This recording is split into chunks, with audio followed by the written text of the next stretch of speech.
Welcome to Doctor on Call with your host, Doc Griffin. The doctor will be with you momentarily. Our guest this evening is voice actor extraordinaire Kyle Hebert. Be aware there are several emergency exits on this talk show. Take a few moments to locate your nearest exit. In the unlikely event of a water landing, please be aware this interview may be used as a flotation device. Doc Griffin, paging Doc Griffin, you're needed in the OR. Stat. And thank you, Nurse Wicked. Welcome, everybody, to Doctor on Call. And tonight is kind of a special night for myself as well. We have a well-known patient that is, he's suffering from a case of chronic creativity. And we're going to see if we can walk through. I'll be honest with you right up front, and don't tell him I said this. I don't think there's a cure. But with that said, let us welcome a voice actor of movies, television, and, of course, video games, Mr. Kyle Hebert. Well, hello. Hi. And a very good evening to you, sir. I have to get this out of the way first. I have to congratulate you. You just recently got married, I believe, back in February. Yeah, Valentine's Day. Me and my beautiful bride, Christina, have been dating for a few years, and decided to make an honest person out of each other, I guess. So there we go. Share and share alike. That's not a bad thing. Right. Thank you very much. And congratulations. Hopefully many more years to come. But I'm guessing that the most important question I have is that you've done, according to IMDb, over 440 different shows or voices. Wow. And I just have to ask, what's with the slump? When you're a freelancer, there's good times, there's slow times, there's peaks and valleys. Just got to ride the wave, feast or famine. Every cliche, insert it here because they're all true for a reason. That is definitely truth. Now, if we're going to talk about how you got to where you got, we need to discuss the foundation. So let's talk about the symptoms. When did you get the voice bug?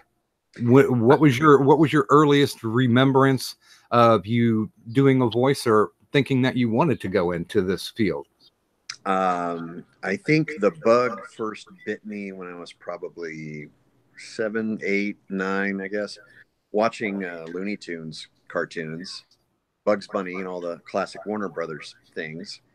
My dad wanted to make sure that I was exposed to very important culture things like Looney Tunes and the Three Stooges. And so I got a pretty healthy diet of all that. Falling in love with those cartoons, my dad informed me that there was this guy named Mel Blanc who voiced all of those characters. And I was very, very intrigued by that concept of someone speaking and then someone else drawing, and then you put the two together and all of that sort of thing. So, and another fascinating aspect, I guess, was I was a shy kid. I didn't want people looking at me. So I figure, well, I like doing voices. I like being silly and goofy. I like, sitting there with a cassette recorder and pretending I'm a DJ or doing wacky parody commercials or whatnot. And so I decided, I want to be a couple things when I grow up. I want to be a disc jockey on the radio, and I want to voice over for cartoons one day. So once I got to college age, I was kind of decided that the radio thing was what I wanted to focus on first, living in Dallas, and ended up getting an internship, radio, TV, film department at University of North Texas, right outside of Dallas. I got an internship at a radio network, then known as ABC Radio Networks, which Disney then eventually bought, and now they're no longer. But one of the formats that I was a disc jockey on, Radio Disney, is still around. So yeah, I went from college, getting a broadcast degree, and to DJing multiple formats. Classic country. I did top 40, some classic rock, heavy metal, into kids radio. That was fun. Then while I was at Radio Disney in 2000, I heard about auditions for Dragon Ball Z, and I was already a huge fan of that. Always been a cartoon and anime fan. So I was stoked for the chance to read for something that I was a fan of first and foremost. So I went in and I picked. They said, pick out some characters from this 3-ring binder here. Here's the guys. Here's the girls. Read for whoever you want. So I picked like a half a dozen characters that I didn't recognize, except for Gohan, because I knew Gohan. I was already a fan of the show, and this was the older iteration of Gohan I'd only seen and what had only aired up to that point on Cartoon Network and stuff in Canada was the Canadian dub, which featured Gohan as a kid, and we'd eventually go back and do Dragon Ball, the original series, and redub Dragon Ball Z uncut. And I started getting other roles as well as the bit stuff, the small stuff, and then Teenage Gohan. I took over the narrator role. I took over Ox King, and then I became Westkine Pycon in the Otherworld tournaments. And Dragon Ball Z was just this juggernaut. Not only the anime scene, but pop culture, since, I heard time and time again about kids coming home after school and tuning in and watching every day and all that. So that was my introduction to the field. It was my first major gig, and it has literally started my career. And honestly, you're coming up on what, almost 30 years with your relationship with Dragon Ball? God, well, Dragon Ball, let's see, 2000, so 2018, here we go, 18 years. I first tried out in August of 2018, and I think I was in the booth 2 weeks after that, just doing small, unnamed character type stuff. And then a month or two passes, and they started the arc where Gohan goes to high school, and they said, congrats, you're our Gohan. And now I thought I saw a credit for you that was all the way back to 89. Oh my gosh, no, not me. Not unless I did some bit part voices, and we did redub some of those earlier Dragon Ball movies. With Goku as a kid and stuff. So yeah. Yeah, it's saying that I don't know if this will ring a bell, but it's saying that you did a narrator part in The World's Strongest for Dragon Ball Z back in 90, and then Ox King back in 89. Okay. Well, let me preface that by saying the year listed next to the project is the year of release. So that's when it first came out in Japan. Gotcha. But we didn't get the rights to bring it and record it in English for 10 plus years. So that explains that. So yeah. Well, and I tell you what, I want to roll back just a little bit, because I'm always fascinated about getting into the not the minutia of it, but the part that makes it creative. Mm-hmm. And one thing I would love to find out was what was the first couple of actual voices that you did as a kid? I think they were probably impressions. I would sit there trying to imitate Bugs Bunny, like, what's up, Doc? And things like that. I would later grow up to learn that voice acting is not about doing impressions. It's actually about acting, just like on camera or on stage. It's just another form of acting. But back then, I didn't know any better. I was a kid. I was just intrigued by doing voices and sustaining those characters and everything. And it was. And then that was, I guess, the ironic thing is, I wish if I could go back in time that I have the confidence to maybe be on stage or on camera more, even though I still personally struggle with memorizing lines. And in voiceover, you don't have to ever memorize it. Your script's always in front of you, and it doesn't matter what you look like. So that's some nice perks. And you can always show up in your shower shoes. Life is good. Well, yeah. I mean, after this, I have to get cracking on editing and recording. Let's see, an audiobook. I've got some training manuals to do for some sort of corporate industrial thing, and that. Yeah, and that and all my auditions, I tend to do from home. Now, that's not necessarily a bad thing, working from home. I was curious as to how much time you spend in your home studio as you spend having to actually go to a production studio. Well, the sessions are typically grouped between 2 and 4 hours. So I would say in a typical week, I do spend more time in the booth than I do at home, because at home it's more about doing auditions, which take maybe 5-10 minutes to look over the script, make some decisions, or commit to a performance, lay down a couple of takes, decide which one I'm going to send in, or whatever, multiple takes of something, and then go on with my day. And I could some days go by, I don't receive a single thing, but most days I get at least a couple auditions for all sorts of projects, not just anime or games. They're commercials, or the voice of, just whatever product or service out there. I've done on hold messages before, everything. And I just love the field of voiceover. The most fun I've ever had, though, is working with the folks in the animated scene. And the people that I've spoken with who do voiceover, basic stuff, like mostly commercial fill-ins. Yeah. That I've not seen an ego among them. Yeah. The on-camera world tends to be more competitive, a little more cutthroat. I have felt a lot more camaraderie and support, and just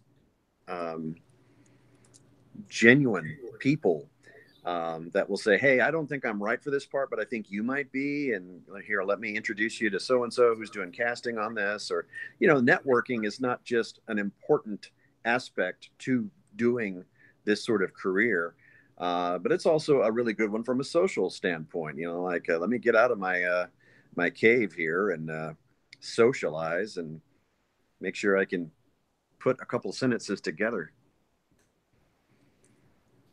Well, I think it's I think there's at least one or two people out there who definitely have the question about getting a start into voice acting.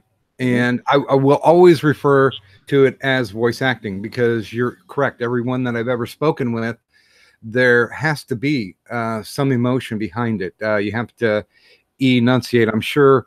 I'm sure my audience out there has seen many people that are back behind the scenes who do this for a living, and they're going all over the place with it. Oh yeah. It's not only committing to a performance, but being flexible enough to take whatever the director throws at you, whatever curveball they may have. It's like, that's good, let's tweak it, let's pitch it higher, pitch it lower, add some gravel, lose the accent, no, add this accent, or whatever. You have to be able to do that all very quickly, efficiently, and professionally. You're there to do a job, you're there to please the director and the client. So it's something that simultaneously we take very, very seriously. We have very, very strong work ethics, but we're also have this crazy laid back attitude and infectious sort of sense of humor about it all. And it's like I said, infectious. It really is what kind of keeps the fire stoked. And I'm hoping that, oh no, it just went into infinity. For some reason, you're not showing up on the cast. Okay. So I am trying. I'm in that little booth now.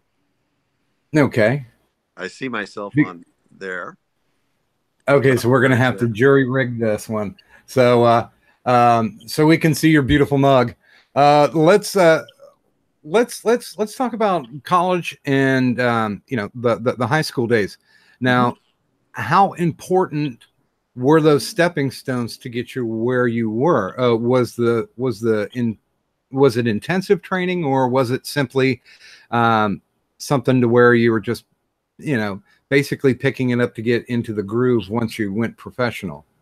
Well, in the high school days and before, I was very, very painfully shy. Kind of just like keeping to myself. I had my close-knit group of friends. I was on the drum line in the band, so a lot of my close friends that I still am friends with today come back all the way from middle school even. Again, I was shy, so I did not get involved with the drama scene or the drama club or any plays or anything like that. I would like dabble in my friends, short film subjects, just little home video type things, and then eventually film festival uh, shorts. Um, but my real passion remained to do voiceover. Um, Once I got the broadcast degree and landed the job in radio, I still daydreamed about doing voiceover. But I didn't ending up taking the necessary training and classes until afterwards. So I really do wish I could go back in time, get that training first, and I wonder where my career would be now. Because it is so important to get that foundation, to see if what you got is some raw talent to tap into. We did have back during my DJ days, um, fantastic mentor in the voiceover field for me personally has been Pat Fraley. He was the voice of Krang on the original Ninja Turtles cartoon. He's done Really? stuff. Oh yeah, yeah. He's been security guards on Scooby Doo, like, oh, I would have got away with it for those meddling kids. He's done a little of everything. He's a fantastic teacher. The radio station paid to fly him out and basically teach character class to the DJs because our agenda as DJs on Radio Disney was to promote theater of the mind, using your imagination, coming across as playful older siblings on the air. And Pat kind of took me aside and says, "You've got a real natural talent for this. I think you should think about moving to the West Coast one day."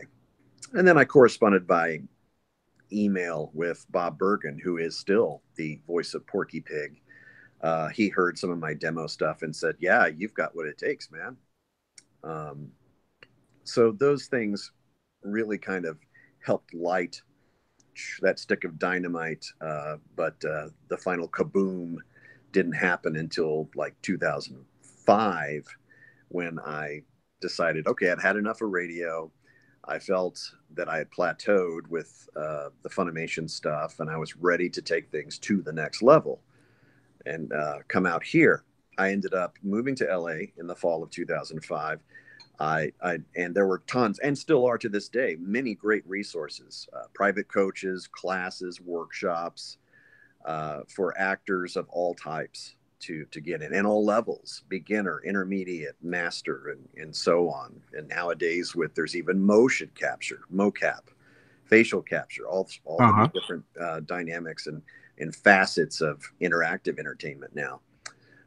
And VR and AR and stuff like that. But I learned so much, even though I did it backwards. I lucked into the job.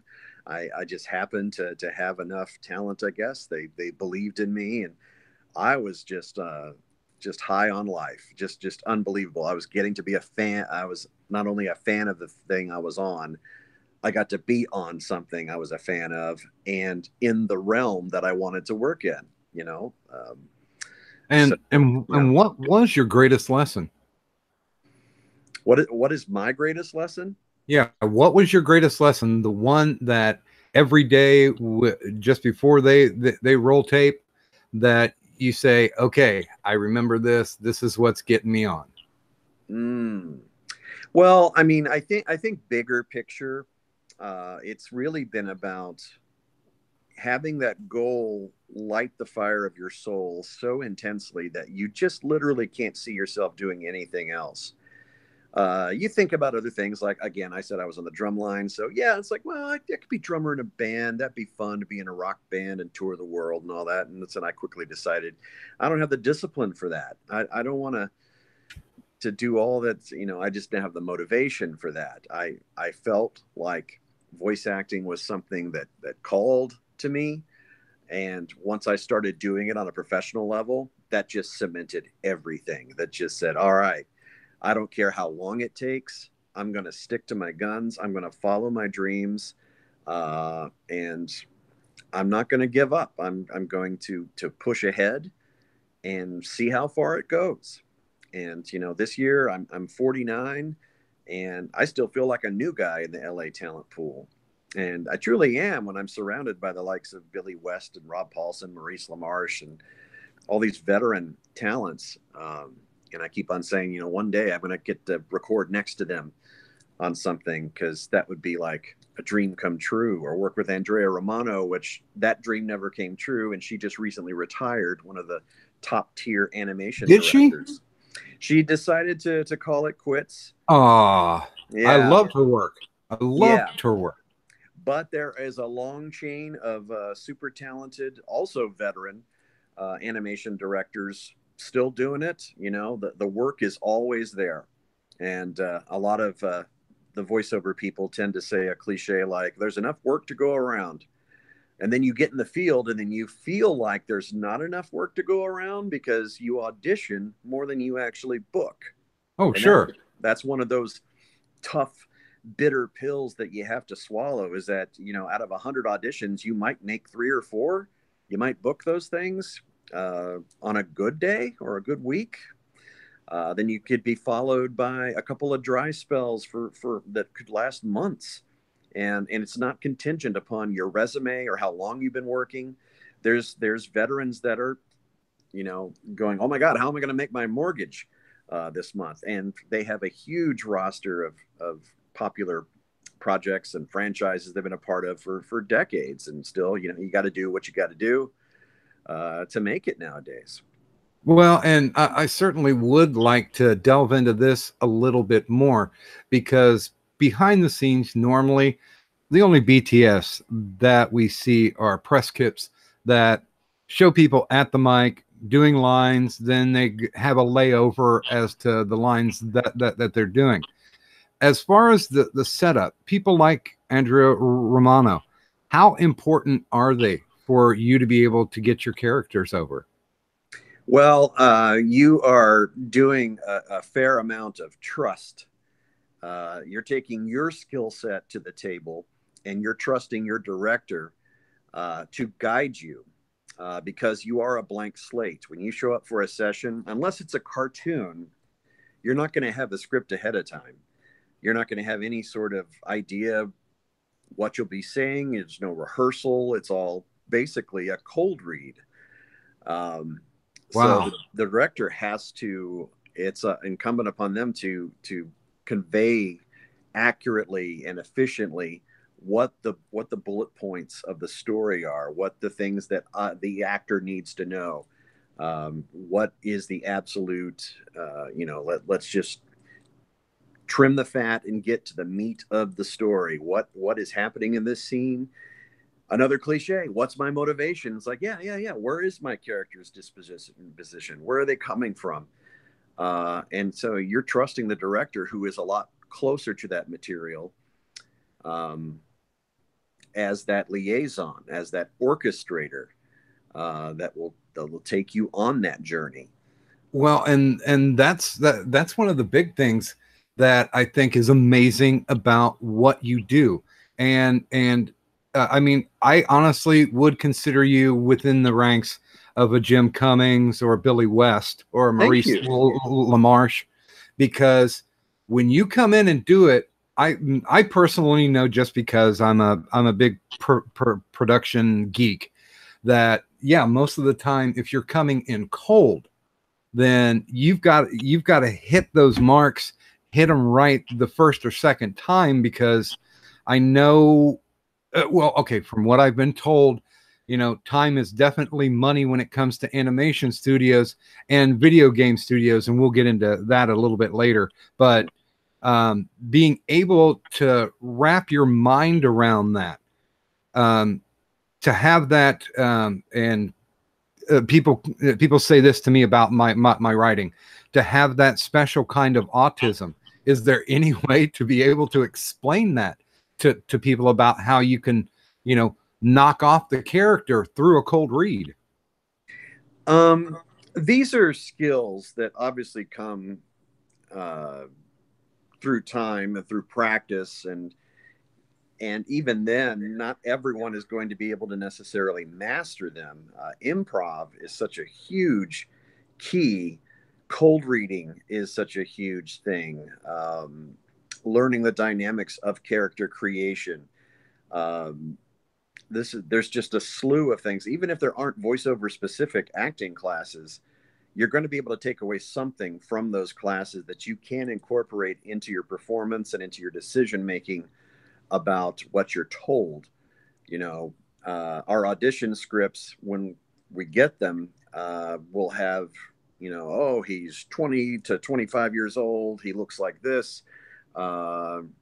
He's young and brash and rebellious, or he's older and war torn and bitter, crusty old war veteran, or there's archetypes that sometimes they'll even include a YouTube link. It's like, we're thinking something along the lines of this, and then we'll watch the clip to get the idea. They don't want an exact, like an impression, but they're saying in the vein of Ed Harris, the man. Use your skills for that type of interpretation. Yeah. And then take that, bring it to the table, see if it sticks. Well, I guess that kind of answers one of my questions. If when you get the part, if they do allow you to sit down, because and I do want to talk about this a little bit later as far as the translation from doing anime to doing US type stuff. But do they let you sit down and watch a role before you do it? I can't speak for all actors, but I know, because I know time is ticking, and they're on a tight production crunch, probably always, because they got to get the actor in to record. We do record one actor at a time for games and anime, and the length of the session is usually kind of a ballpark estimate. It's like, even if it takes 5 hours, we're still going to give you a 2-hour block of time to work on this. Sometimes, you get done a little bit early. Other times you're there the full 2 hours, right up to the last second. If they need you for more than that, they might break it up into a couple sessions over a couple of days. So it's really just sky's the limit as to what you'll end up. And if I'm hearing you correctly, most of it is not ensemble work. It's just solo, run in and do the gig. Yeah, correct. That that whole thing about get the dynamic of playing off someone and watching others work, and then them watching you. It's a little nerve-wracking too, especially if you're with working with a director for the first time, or working with other actors for the first time. It's just much more exciting. You can feel the electricity in the air, how much fun everyone's having.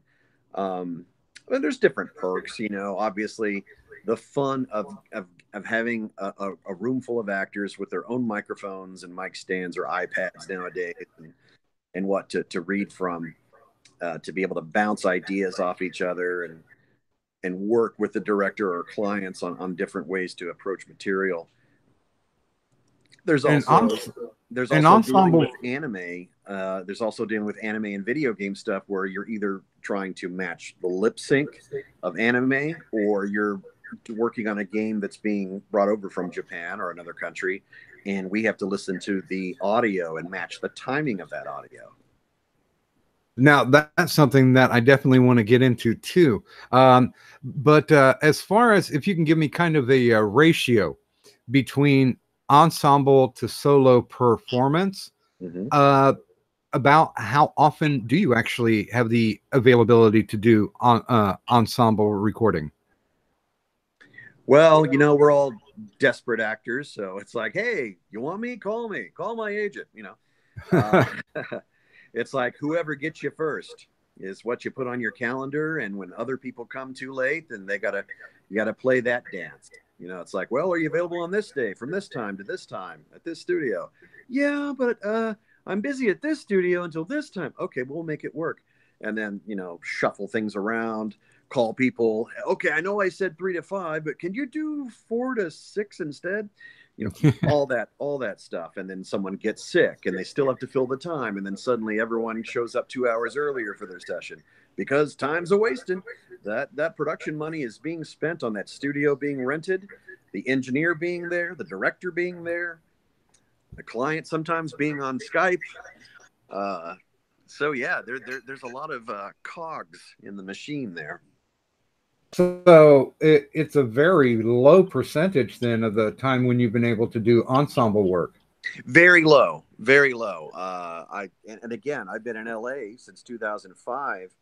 I've worked on stuff. I think the biggest thing I worked on was the Avengers: Earth's Mightiest Heroes, when I voiced Super Skrull on a couple of episodes, and that was recorded like 3 years before the cartoon aired on Disney XD. And yeah, as much as I love it, I get so envious when I show up to a studio. I'm there to record something else, but I take a peek as I walk past one studio and I'll see 6 microphones set up. It's like, man, I wish I were recording in here. Or I'll see a big sign that says Marvel or Disney or Warner Brothers. It's like, man, one day, you know, and all that stuff. And, you know, I keep sticking my nose to it. You know, I gotta stay committed. You know, it'll happen when it's meant to happen. And if it's not, then that means something's better down the pike. So that's why I just keep going, and I'm very, very blessed to get to do whatever project someone believes in me for. Well, and honestly, everyone that I've talked to, and I've run the gamut of people that I've spoken with in many different professions, the top 3 things always stay the same. You have to be committed to it, you have to have passion for it, and you have to put the work in to do it. And that's what makes you a success. Yeah. And that's true with any career or anything worth having is, you know, you gotta fight for it. You gotta work for it. The whole blood, sweat, and tears mentality. It's like, if it's handed to you, you don't appreciate it. You don't respect it. You don't want to become complacent. You don't want to become entitled. You want to keep your ego in check. We're all human, and we all fall victim to those things at some point. The paranoia starts eating away. It's like, oh, I'm not booking as much as this person, and they've only been in the industry for 2 years, and yet they're further ahead in their career than, oh my God. It's like, you have to stop. You have to stop and say, I am so blessed to get to do what I do. I am blessed to get to audition for the things I do. And again, just go to it. Commit to those auditions. Do the best you can and move on with your day. And if you get booked, gravy, awesome, amazing. Chances are you won't, but that's just the harsh reality of it. Well, if you stop trying, then you stop actually performing. I know it's always nose to the grindstone kind of thing. And since we're at the bottom of the hour, I know I know the audience is looking forward to the drink for the evening, and the drink for this evening, sponsored by New Amsterdam Vodka. Remember, when you only have $12 and you need a drink, there's New Amsterdam.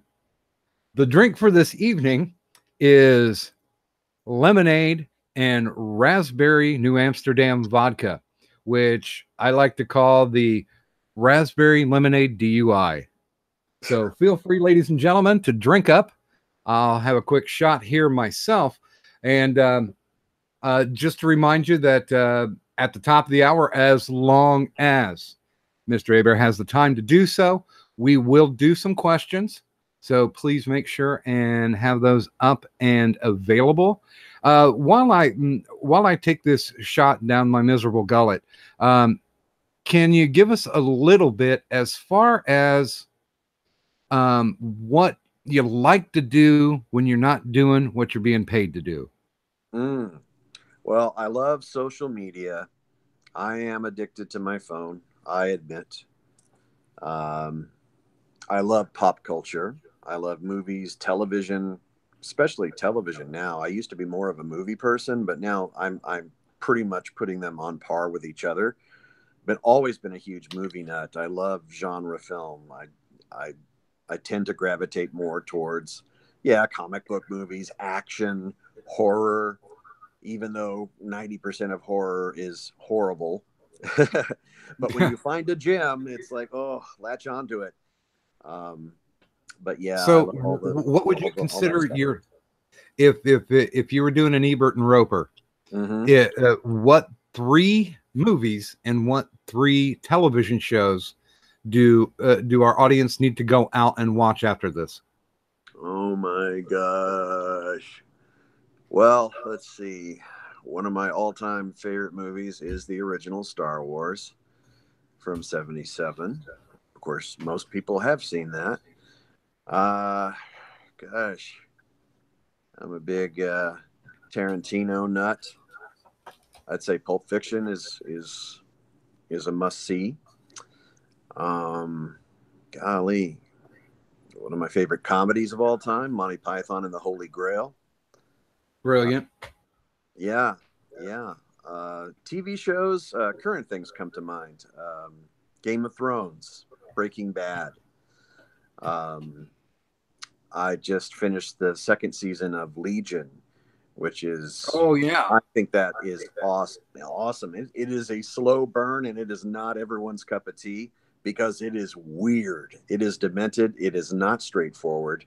You have to pay attention because there's a lot of symbolism and everything. But I love the creativity on display there with, this is Professor X's son, which they haven't really dropped that. He's not aware of that yet, but he is like the world's most powerful mutant. And, he goes through this whole story arc. It was like, am I really good or am I a villain? And, the villain makes it question that. So you're in this state of confusion. What is going to happen? What is real? Is it all in his head? So yeah, Yeah, I love I that. had the big feeling with Legion that I mistrust everything. It's wise. I think it's very wise to do that because if things are in your head and you can imagine everything, and it just becomes your reality. It doesn't mean it becomes reality for everyone else. So True. Now, have you watched have you watched Preacher yet? oh yeah, Preacher's up there too. See, you only had 3 slots. Yeah, I have been so into Preacher.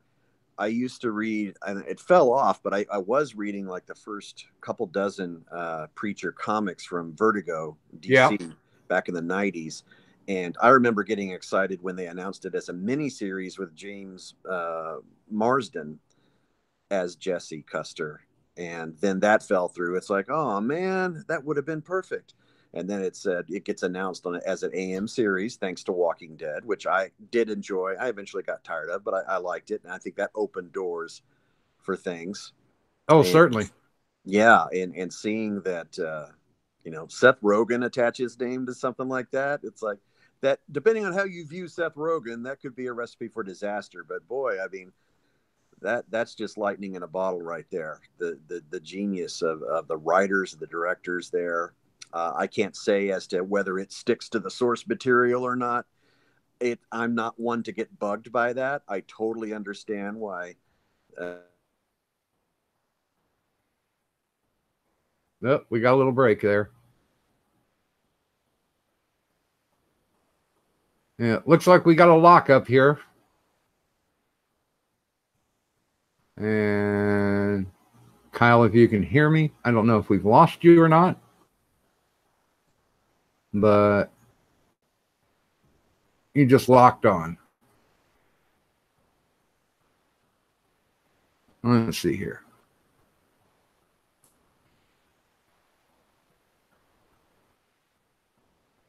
Well, we got a break in it currently. I hope everyone's enjoying the show so far. let me go ahead since we're having tech difficulties and he's locked up. Please do make sure and visit Kyle Hebert on his Twitter. We also have his official website linked in the description below. So let's make sure that we stop off, give him some love, because that is definitely, I don't know about you, but I am very much enjoying myself because this is a path that a lot of artists fear to tread. And I mean, starting as he did, and as admittedly what he was saying, being late in getting into it or not having those early lessons, I think he's done one hell of a job. Like I'm saying, looking at the IMDb, he's got over 440 credits to his name. And that is amazing. And of course, once we get him back on, we'll also talk to him about being able to do, whoops, there we go. Being able to, what the transition was like doing video games and such. Okay, let's turn off the ever echoing thing. Bear with me here, people, just a little bit. I'm gonna try to hop on here and hopefully his phone didn't die.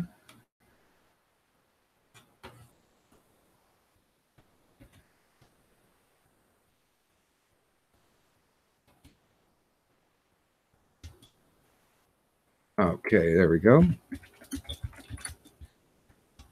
And once again, I curse myself for not being able to follow through on the typing classes that I failed when I was in high school. But I was in high school over 30 years ago. So I would think that those lessons would just kind of melt away anyhow. And I went ahead and sent him over a hey, what's going on kind of deal. I guess I should say that we've got a lot of great stuff coming up. Our day is going to change. Doctor on Call is going to switch from Thursdays to Tuesdays. We're keeping the same time, 8 p.m. Eastern Standard. And we're going to have all new guests just to give you some love and let you know what's coming down the line. We are going to have John McIntyre, AP the Frog himself, is going to be kicking off our July. Then we're going to have legendary wrestler Bobby Fulton, along with his son Dylan Hines. We're also going to have Cognitive Thought on. It's going to be a mystery book for the 24th. I can't tell you who, because we're still kind of in the negotiation for it. And of course, rounding out the month, we're going to have American Gadfly on. And that's just going to be a whole bunch of conspiracy talk. So I hope you guys will enjoy that. And of course, we are, and by we, I mean all the voices that are in my head. We are going to,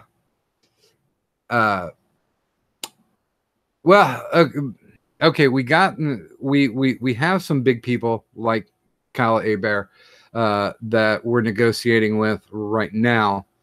Names that you've heard, names that you know, and here's the thing with me. I do want to stay with the YouTube community. So if you take a look at the calendar that comes up, you'll notice that half my interviews are going to be with YouTube celebrities. The other half is going to be with, I guess, IRL celebs. If that's the way that you want to look at it. And while we're in a holding pattern, I will hold on to this bottle and pour myself another. I encourage everyone else out there to take your adult indulgence and indulge with me. But yeah, my big thing is I like to have people from IRL. I like to have people from YouTube, because it does definitely give a perspective. Everybody that I interview is not necessarily going to be everyone's cup of tea. And I'll say this right up front. It's on purpose, because I want to make sure that the people's brains that you want to pick, I will make available for you to do so. A lot of this for me running it is fan service. These are people that I like. These are people that I respect, people that I admire, and people that I think deserve to be, well, get to be known better. And I think that makes all the difference. And I tell you what, I'll ask or I'll answer a couple of straight out questions that are to me. Sisyphus is doing fine. As a matter of fact, he's going to start up his own channel that's focused on doing videos that are concerned with fitness and weightlifting, because that's one of his big passions.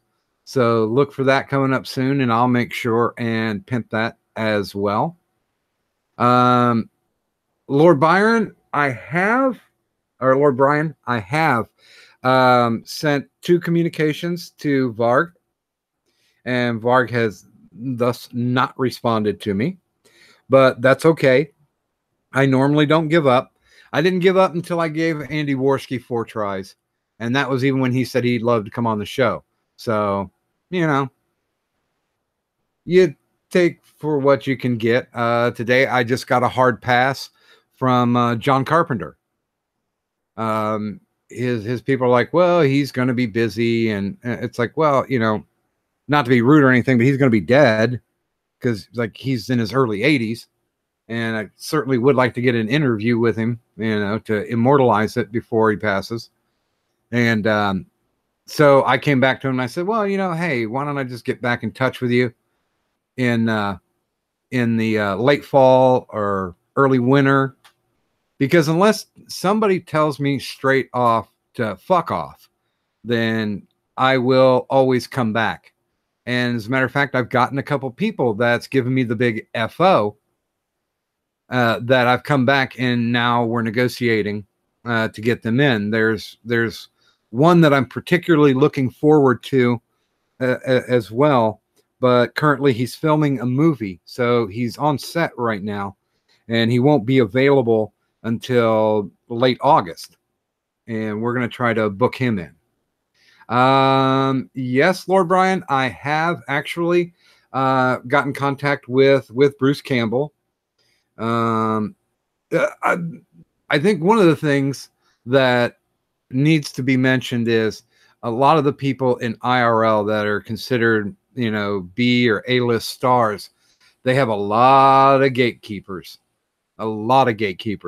So literally you can, my regular routine, and I don't think this is, you know, inside baseball, but this is basically the moves that anybody would make, is to go and talk to anyone that you can get a hold of on social media. If that doesn't work, you find out who their agent is, or who their lawyer is, or whoever their publicist or their rep is, and you go to them.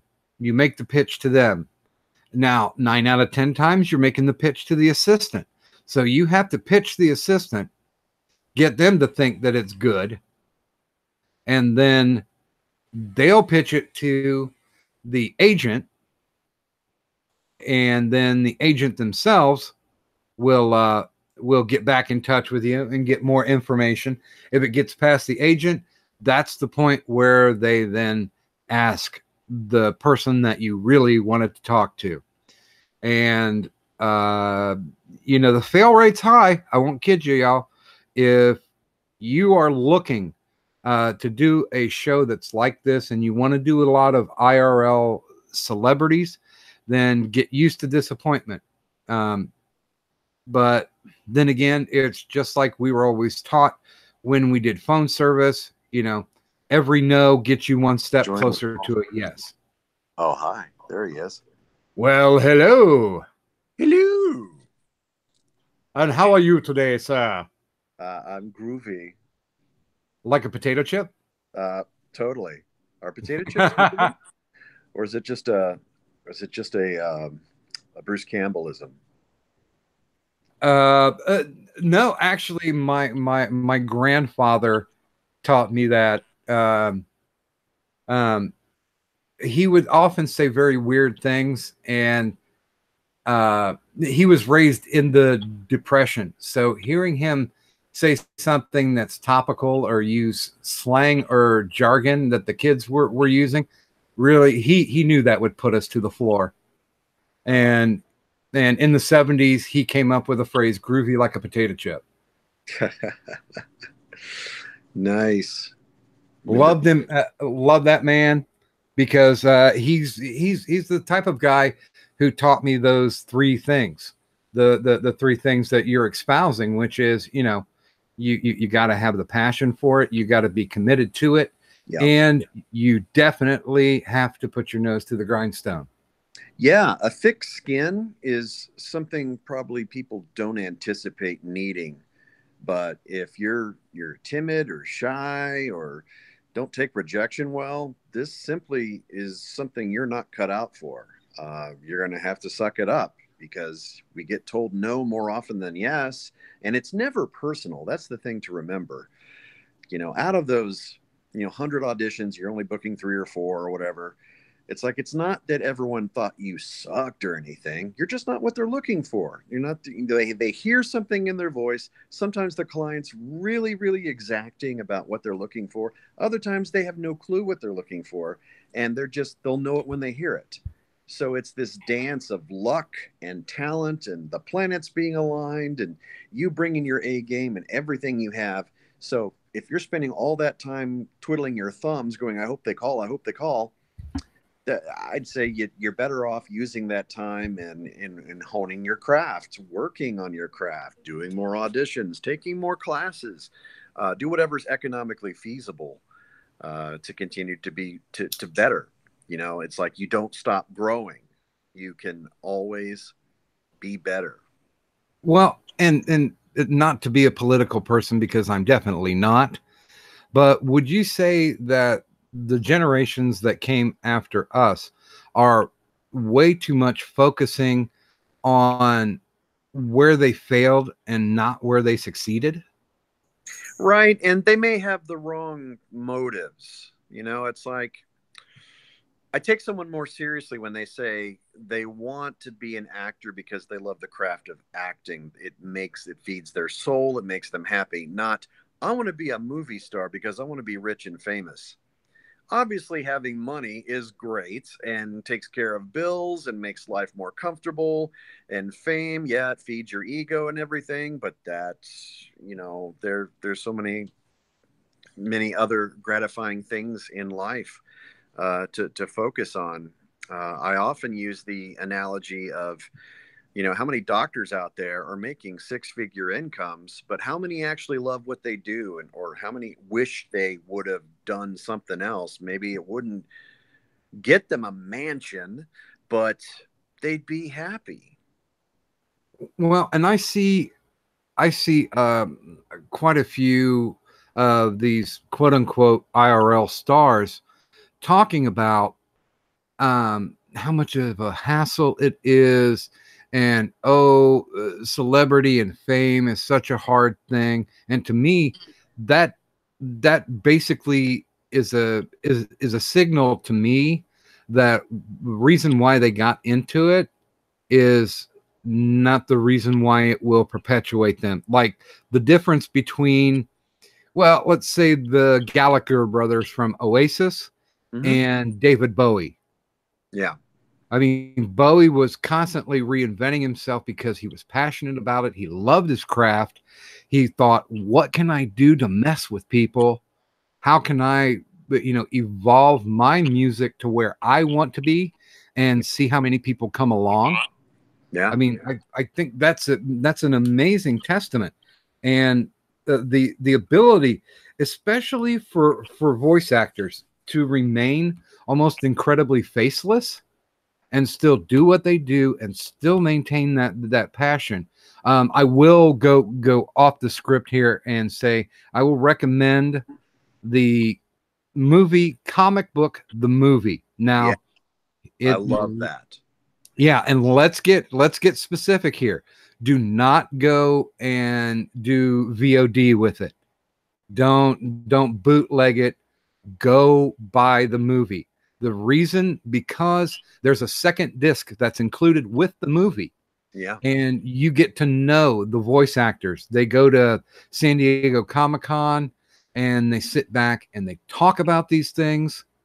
And it's just amazing that you can get behind the scenes. And of course, they do have a great director's commentary where they've got the voice actors in and they're talking very passionately about what they do, how they do it, and just the fact that they're grateful that they have a buddy named Mark Hamill that got the financing to let them be a face.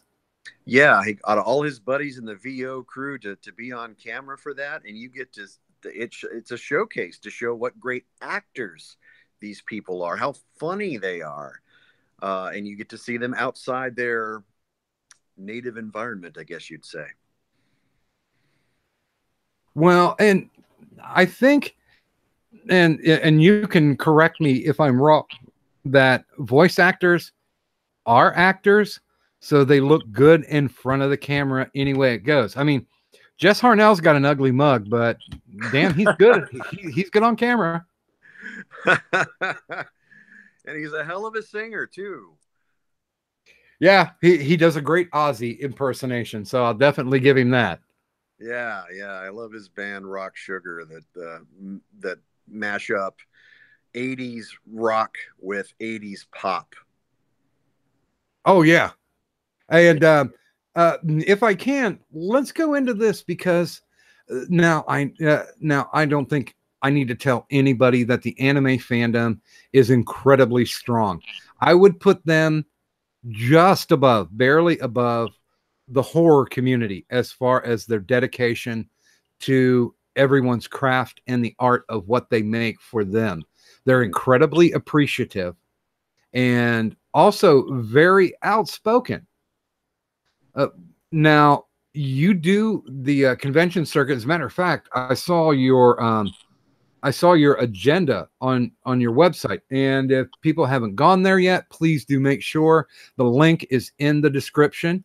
Kyle Hebert's website and his Twitter are both there. Please go patronize him, sub to him, follow him, and check it out. But tell me, how do you get through that massive amount of appearances that you do? It's amazing.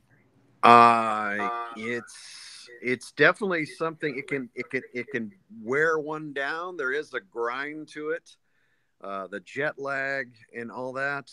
I think there's way more perks that outweigh the difficulties, the inconveniences, or the annoyance of sitting on a plane for hours, especially when you're tall and you're in these cramped quarters for many hours at a time, especially for international flights.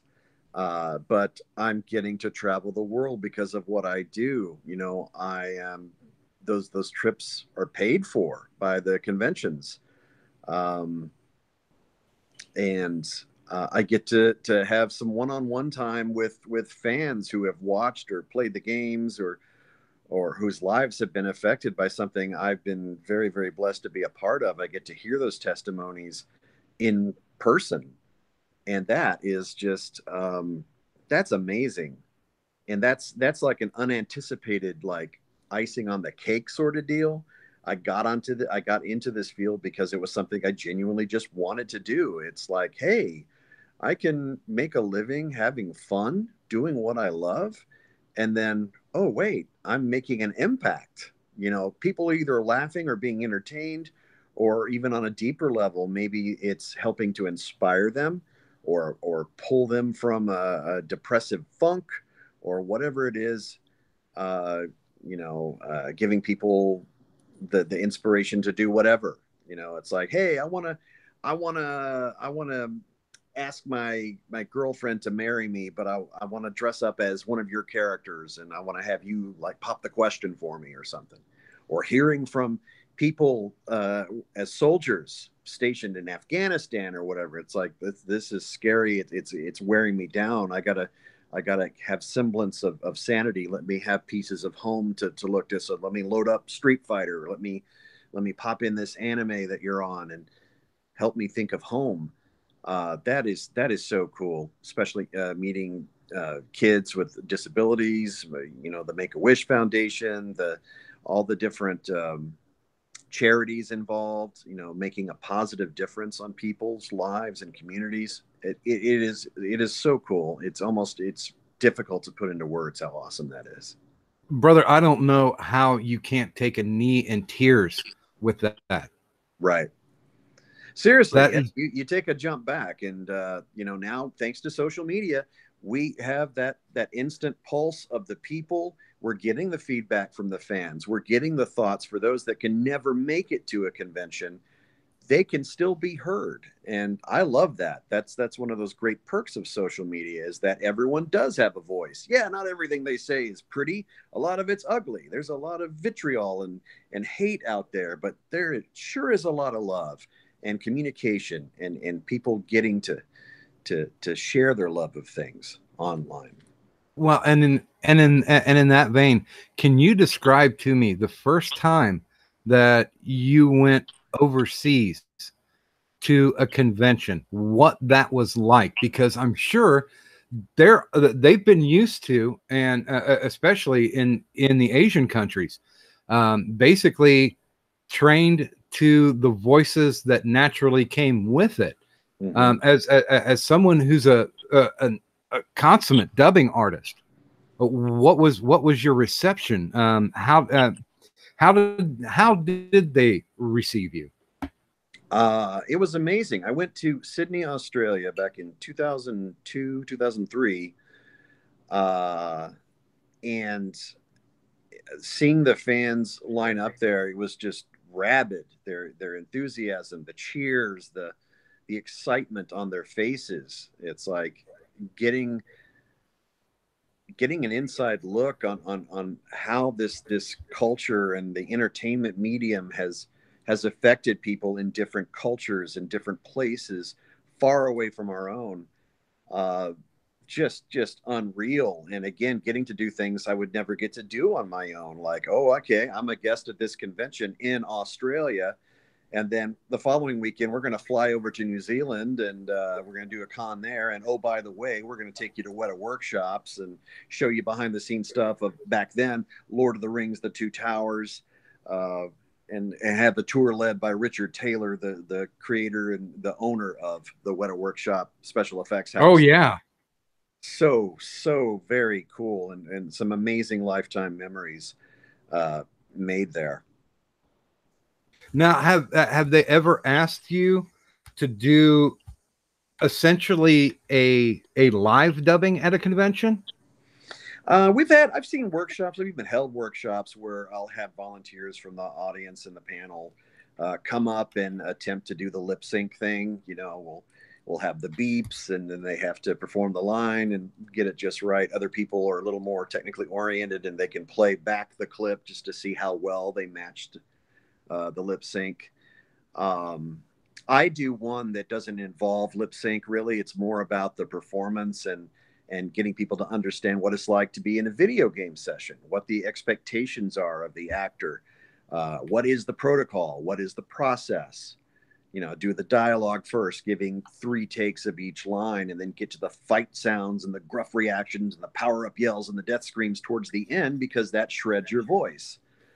And then Sure. again, picking people out of the audience it's like, all right, I'm going to throw this improv stuff at you. Let me see what you do. Okay, you're a zombie. Give me a large, chomping effort. Okay, now you're drowning. What does that sound like? Okay, now you're being electrocuted. Okay, now take this giant sword and phew, hurl it around and thrust. Okay, now you're being hit by that sword and it's going into your gut. What does that sound like? And then, take them through the paces that way. Well, and if anybody has any question about whether or not voice actors are actual actors, then I think that could really solve the issue. It's just to me, it's just amazing that they could misconstrue what somebody does up on the silver screen as to what somebody does behind the mic. Oh yeah. There's a lot of myth busting going on with the anime community. All the trolling and the hating on of dubs. These are people that don't understand the process, and I think they would respect it a lot more. I'm not saying they have to like dubs, but I think they'll be able to channel their anger into something a little more constructive once they respect the process that's involved, what a technical skill that is to go in and not only perform, but to perform within certain parameters that you have to. You have this very precise thing that it's animated. They can't change the animation to what you do. You have to change what you do to match the animation. And or even to do one power up yell or a scream. It's like, oh my God, my voice is shredded. It's like, really? I don't think you're going to do well in this business if your voice is gone after one scream, because, this is Call of Duty and you have 4 hours of screaming. You're nothing but a soldier screaming on the battlefield. And these are all your efforts and all sounds and all that. And you have to be able to give me 3 takes of each. And well, and, I think once again, and I hate to refer back to this, but it's the only thing that I know that has a definitive experience with Comic Book the movie, the second disc.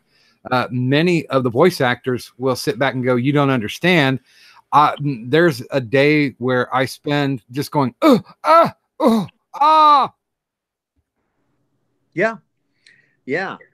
For those who are really successful and they're working a lot, an average day could say, I'm driving to this one studio and I play a talking chair, and then I'll voice a wizard, and then I'll drive across town, and then today I'm going to be a young warrior, and then a narrator, and then I'll go home and record some auditions, and then someone else calls and says, hey, this person had to cancel. Can you come in and make it today instead of tomorrow? Yeah, sure. And then I race over there through the traffic.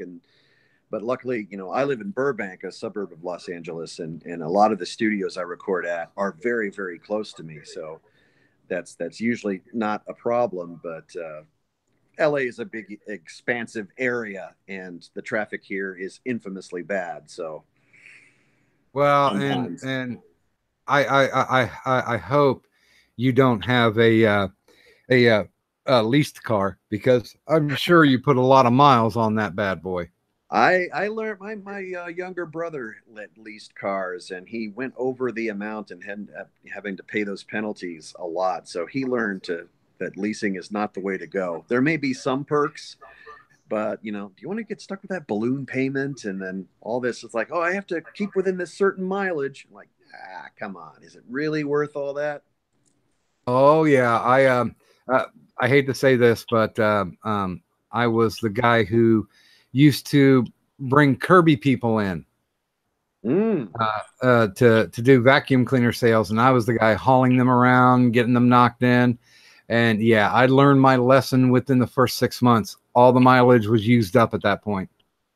Yeah, and I know some voice actors that actually do like Uber or Lyft as a side job. And can you imagine all the mileage you put on your car then? The maintenance Oh yeah, costs and all that, and like, oh my gosh. yeah, and that's and that's an amazing thing, because I can't say that I'm a that I'm a mentor to anybody on the YouTubes, but I can share some of the experiences that I have.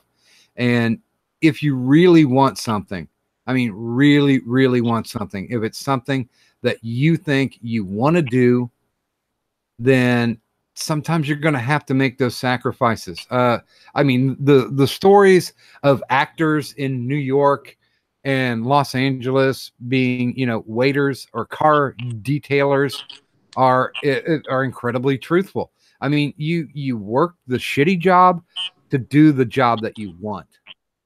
Oh, totally. You know, all the great success stories. You know, Jim Carrey. Yeah, he may just be a crazy recluse nowadays, but when he was like the it thing, he came from literally nothing. He was homeless at one point. Um, a lot of people understand the struggle, the early days of taking the classes and trying to fill a theater to get people to or watch their stand-up routines and all the, oh my gosh, that's a whole nother level of hell there. What the stand-up comedian community has to go through just to get noticed. Uh, just nuts. Well, and I always my grandfather said, never feel shameful if you've given your best and you still failed. Yeah, you Because can you always still have a take your lesson. failures. Yeah, you can twist something negative into something positive. You can say, well, I know I'm not cut out for this. I know what to do different next time because this didn't work. And yeah, there's always something good. And it's like at the least at the very end of the day, you could say, hey, I tried, instead of wondering, what if? Yeah, and I think a real nice modern day example is the guy who played Al Bundy, Ed O'Neill. Yeah. He was a sports guy. Matter of fact, he got a tryout for the Pittsburgh Steelers, and he made it halfway through training camp and got cut. Mm.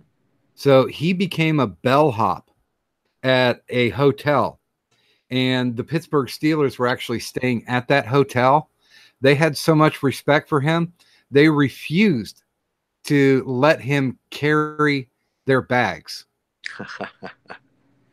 And then he was just like, he got some bit parts because he was a big guy. Yeah. And then he actually, you know, landed his Married with Children, and it's history from there. He never gave up. He never stopped doing. And I think that's a really important lesson that's gotten lost a long time down the road, is that, I mean, passion will get you about 50% there, but work and dedication, you know, blood, sweat, and tears, that's the only thing that's going to actually check you in. And just on the same token, you know, you can be burnt out doing something and you're not getting any joy or happiness. You're just getting maybe a steady paycheck that's just very meager. And you say, all right, well, this is a sign that I need to start a new path. Whatever that path is, wherever it leads you, just it's time for change. And change is hard and change is painful, but it's necessary. You know, because growth is part of the life process, and we become better people because we learn through the successes, through the failures, through the changes, and being adaptive to everything, and keeping an open mind about it. And I'm sure that probably, unless we're talking about because you have such a long track record on Dragon Ball Z, that every time you've gone in and done a role, there's been some critique. Oh yeah, yeah, and you can't let that get under your skin, because you know you still got paid, you still had fun, and it doesn't matter if every single person likes you. That's not realistic. Some people just don't like what they see, what they hear, what they sense of you. That doesn't make them a bad person. It's just not meant to be. But I mean, we're all human, and that all gets under our skin too, because we want people to like us. God, especially actors. We want to, like, please notice me, please accept me. What did I do wrong? Did I, how come I don't get cast? Because, you know, it's just a dance, as I was saying earlier. Well, and life is hard. If you don't like getting kicked in the balls, wear a cup. Yeah, do your research. Be prepared.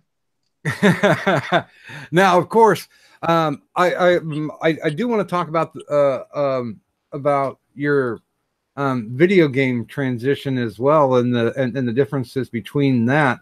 But I just want to roll back and get a couple questions here, and because questions have started to roll in. And I will say this to Redden only: there is no choice between my show and Gulf City. They can be equally loved, and we're both on different days. And So we might even be on the same day at the same time on the same show, Doc Griffin. And I would like to introduce you to. I might call him a friend of mine. He's a voice actor as well. I would like to introduce him as John McIntyre, but most people know him as AP the Frog. And he is one of the major stars for a YouTube cartoon that I would love you to check out if you've got some time. Because if you like Preacher, you will like the absurdity of Gulf City cartoons. Okay. And now, John has a question for you, so I would like to give the floor over to him real quick. Well, first of all, thank you. I'm humbled by the plug, but I do have a real quick question for you. You said you were already into the Dragon Ball Z fandom before you got into playing Gohan, for instance. Was there ever a point where when doing the voice acting for that character, it was more difficult for you because you're a fan of that character and maybe you didn't quite agree with where the director wanted to go with that? I can understand, as a professional, you're going to go where the director wants you to go, but did you ever have was there ever a conflict like that in your mind? The easy fan example to give you would have been Teen Gohan. Right. Yeah, no, I knew how important it was to at least appear professional and confident and passionate about what I was doing. And that passion is what drove me. Luckily, it flowed pretty easily. I don't remember struggling with it. I remember just getting so jazzed in the booth, and it's like, oh my gosh, I can't believe this is happening. This is literally my dream come true. I'm literally working on something that I was a fan of. I'm literally working in the field that I wanted to grow up and do someday. This is real. Pinch me. Oh my gosh. And that led me through every session. Even this day, I still kick myself going, I can't believe I get to do this. And it's been a long, hard road. I mean, every voice actor interview people watch, they all make it look easy. But we also try to be realistic about it and stress that harsh reality check. It's like, it ain't all easy. It ain't all roses. There's a lot of suffering and failure and disappointment and all that. But once you get a taste of success and you book that one thing, no matter how minute the part may be or how little you got paid or something, that's a baby step on a long path on that yellow brick road, so just take it one step at a time, And that's awesome advice. I appreciate that, Kyle. Thanks for answering the question, Doc. Sure. I appreciate you having me on, man. I'm sorry I don't have more time tonight, but I got the show coming up in about 20 minutes. Is there something you might want to encourage him to say for a clip? Could you please say in Gohan's voice, "You're not powerful enough, Ghastly. You have to go mystic." You're not powerful enough, Ghastly. You have to go mystic. Oh, that made it in the cartoon. All right. Thank you. Appreciate it. Yay. Awesome. Thanks a lot, John. And of course, they have literally created their own mythos around their cartoon. It's amazing. It's brilliant. And if I could, just for the benefit of all the Gulf City people out there, would you mind saying, "All hail Blue Whale"? Any particular voice? You know what? I'm gonna have to say that anything would suit me, but the King would kind of be fun. Oh, Ox King? Yeah. Oh, okay. All hail Blue Whale? Yep. All right. All hail Blue Whale. That's brilliant. Now, I do want to make sure that I'm not ignoring my peoples here in the chat, because they're not showing up for me. They're definitely showing up for you. And that is a testament to your draw and to your abilities. You don't need to hear from a fifth-rate hack like myself, but you make a difference, and you literally know that you change lives. And I mean, I can't think of anything more humbling than, shamans, wherever they walk, grass grows underneath their feet. Mm-hmm. I have a question from Lord Brian Bolaz. He's asking, did you ever work with Kevin Conroy or Mark Hamill? I have not, and that is on the bucket list. I have met Kevin Conroy several times, and I'm so humbled to get to be in his presence. He's such a genuinely nice person, and I have so deeply respected ever since my college days, back when Batman the Animated Series first dropped. And it's like, oh my gosh, that is a definitive Batman, just like Mark Hamill's a definitive Joker. I have not had the pleasure and honor of getting to meet Mark Hamill. A lot of my VO compadres have, and they all say what everyone perceives as the way he's portrayed in social media and such, that he's just a genuinely awesome person. He's super cool, and I hope to cross paths with him soon. And now, wow, hey, here's a nice practical question from Adventures of Sisyphus. Do you feel that you have to live in the city to get the work you have, or do you feel you could do it remotely? Depends on the project. I know for big animation projects, they want the cast all in one city because they all have to be in one room, one place. I have recorded anime long distance. Like I'll record for Dragon Ball Super in Los Angeles, even though a bulk of the cast are recorded in Dallas, Texas. So that's becoming easier and more economical to do than, spending hundreds and hundreds of dollars flying back and forth and the time involved. Whereas in, you rent a studio, that's an expense, and you get the digital phone patch, but you're in. They can now watch in real time.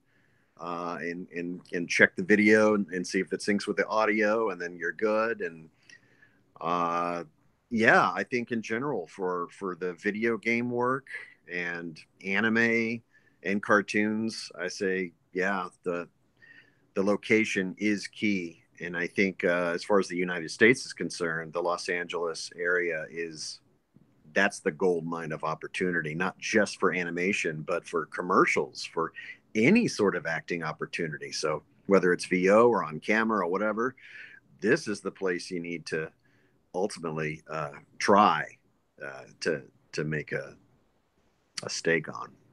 Well, and here's the one thing that just amazed me is the fact how technology has. I'm an old fart, so how the technology has advanced to the point where you can do a digital long distance recording.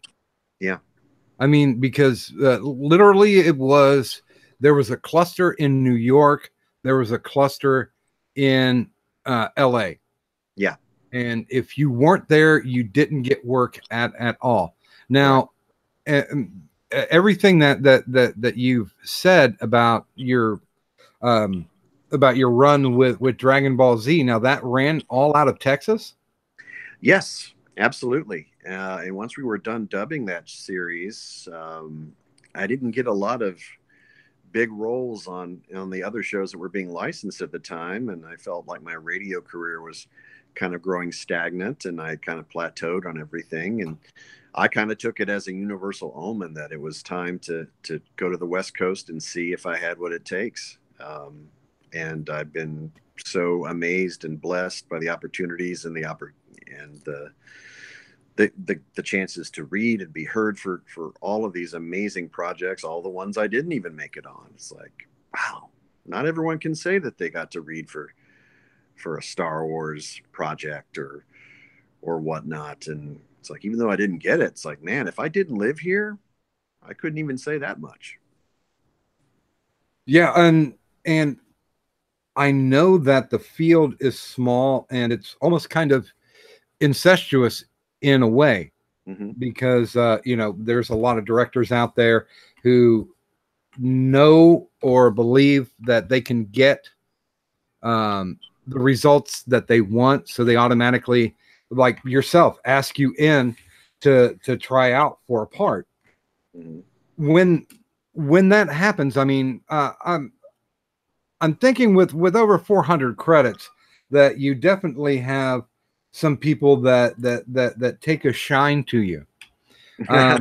What field would you like to break as far as being a voice actor? Because, and I'll say this up front, I honestly could see you doing the DC stuff. That's why I was just like, Andrea Romano retiring is I mean, we're all at a loss at that point.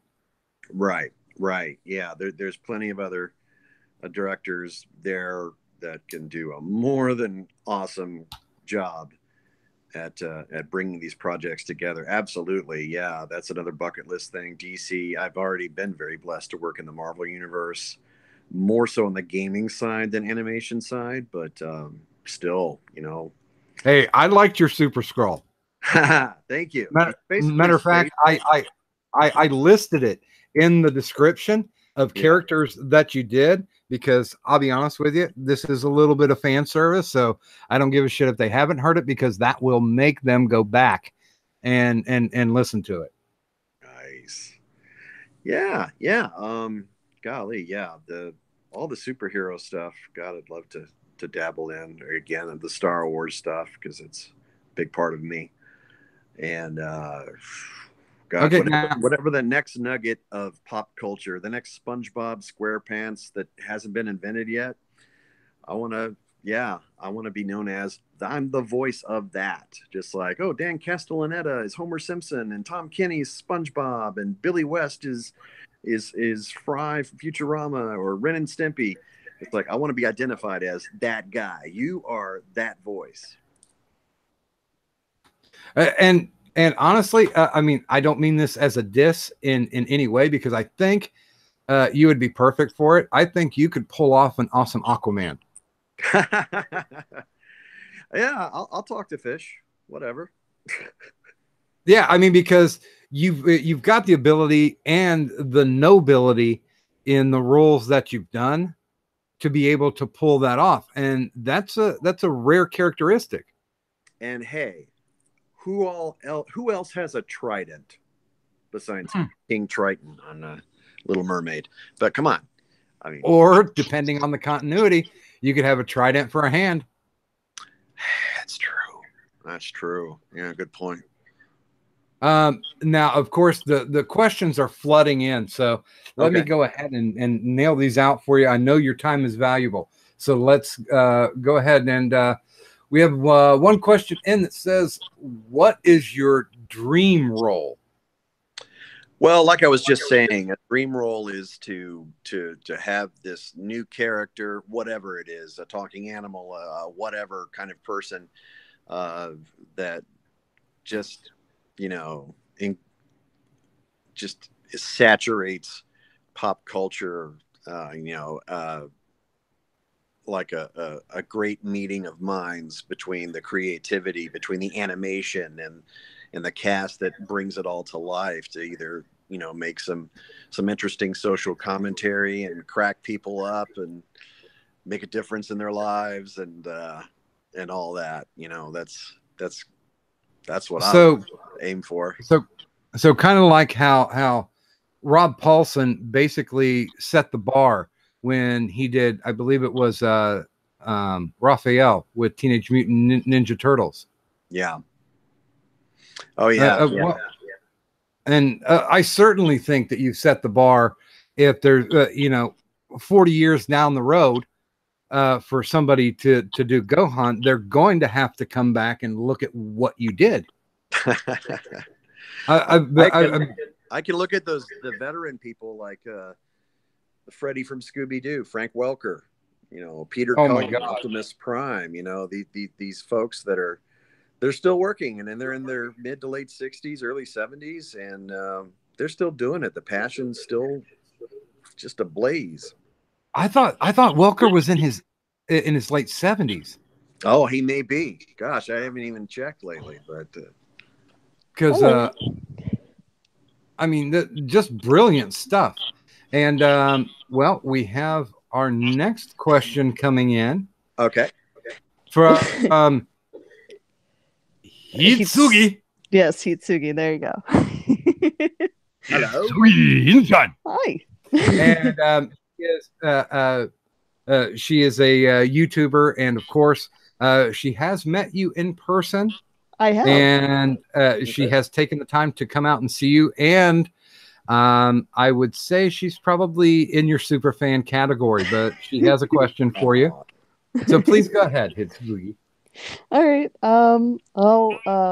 First of all, it's good to see you again. You probably don't even remember me, but that's fine. I understand you meet fans like pretty much all the time. I meet a lot of people, yes. You but do. Which con were you at? NashiCon, which was in Columbia, South Carolina. Okay, so this is a couple of years ago? It was about a year ago. Oh, a year. Okay. Mm-hmm. All right. Yeah, boy, that's all blurred to one another. I don't even know where I am anymore. I was dressed as a pirate, if that helps. No, because there's pirates at every con I go to. There's Jedi, Okay. There's wizards, there's Wait, ninja. wait a minute. I dress like a pirate in my real life. What's wrong with that? Nothing. Nothing at all. But if it helps, I don't know if it will, but you did sign that for me. Okay, that does narrow it down. Yes. Yes, Kazuichi Soda. Of course. He's like my favorite character from Danganronpa. Well, Nice. second favorite now because of Gonto Gokuhara, but you know. Fair enough. Yeah. How can you not love him, right?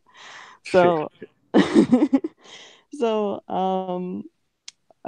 my question for you, speaking of Kazuichi, because I'm sure it applies to this, what was your most strenuous character to play as? Like, what caused your voice to go out almost every time that you played as him? Golly. I'm going to say there's a couple games where I wasn't even necessarily main characters. I was just like soldiers. It was definitely just a grind on the vocal cords, having to scream pretty much from the beginning of the session till the end, even a 2-hour session. I'm relying on things like Chinese cough syrup and lozenges and hot tea and all this stuff. And boy, it's a grind. There's a voice actor, I don't know if you're familiar with his name, D. Bradley Baker. I love D. Bradley Baker. Good Dude guy. does creature noises like Frank Welker, tons of creature noises, and he can go for hours because he's learned to use his voice placement and everything without, and I don't know what the secret to that is. He'll tell you stuff like, oh, it's a certain placement in the nasal cavity. It's like, how do you control where it's coming from? I don't understand. But yeah, because I know if I'm voicing a creature, I'm not going to be able to talk very long. And yeah, right. I've been in the business for a long time. So yeah, games where I'm soldiers screaming. I worked on Titanfall, the first one, and that was tough. I worked on a Wolfenstein game as angry Nazi soldiers, screaming in German and still blowing my voice out. And then having to show up the next morning to record for Kiba on Naruto, who's a teenager. It's like, wow, this sounds like Kiba's been gargling razor blades. Let's send you home.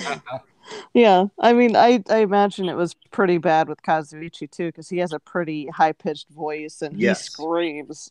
Yes. Like, oh.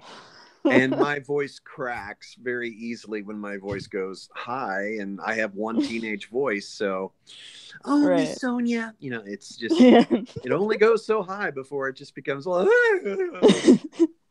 I imagine it was a lot easier with Kaito Momota because he had a little bit more of a deeper voice, and it wasn't as, I mean, I know that she had to kind of put on this sort of superhero voice whenever he went like, I'm Kaito Momota, luminary of the stars. That's right. And I was channeling Great Saiyaman or even Kamina from Gurren Lagann. So it's basically, yes.